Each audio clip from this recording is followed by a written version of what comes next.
orang gagal bayar pinjol bisa dipenjara? Saya jawab, bisa. Karena pernah kejadian orang gagal pinjol di penjara. Masih dengan saya, Ahmad Junaidi. Kali ini saya akan membahas satu yang agak trending ya di beberapa hari ini, dimana pertanyaan tentang itu sangat beberapa 2-3 kali ada yang tanya tentang apakah gagal bayar itu bisa dipenjara. Nih satu hal. Sebenarnya sudah saya bahas di awal yang lalu, di video-video yang lalu. Intinya tidak bisa, karena hukum di Indonesia menyatakan bahwa tidak dapat dipenjara orang yang tidak mampu bayar hutang. Itu prinsipnya. Aturannya seperti itu. Jadi tidak bisa dipenjara orang yang tidak mampu bayar hutang.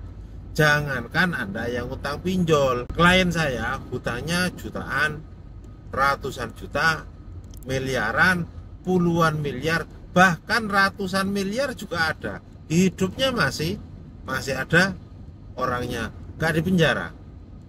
Karena aturannya tadi tidak dapat dipenjara orang yang tidak mampu bayar hutang. Itu prinsipnya. Kalau orang tidak mampu bayar hutang kemudian dipenjara, maka akan penuh penjara se-Indonesia. Karena apa? Jumlah orang yang tidak mampu bayar hutang itu melebihi jumlah kapasitas penjara.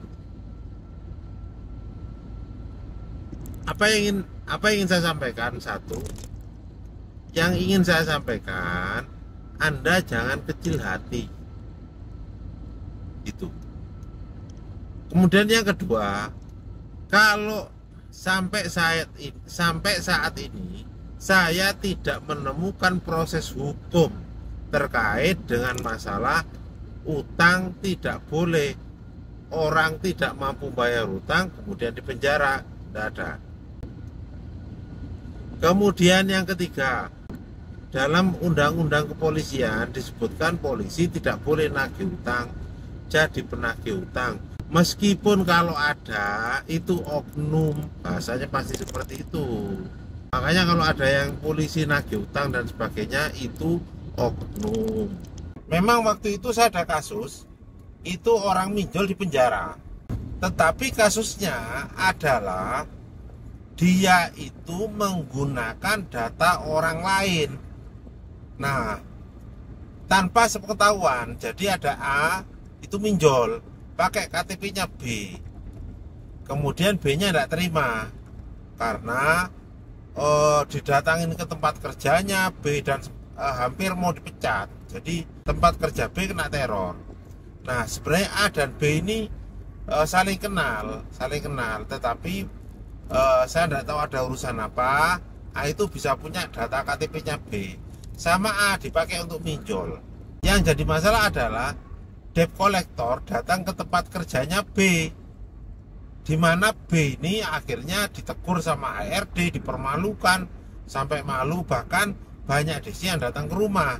Nah, ini akhirnya B-nya nggak terima, kemudian melaporkan, dicari tahu, ternyata ada A yang pakai dan dipastikan A, baru kemudian B laporkan A ke polisi. Nah, A dipenjara. Itu kejadiannya.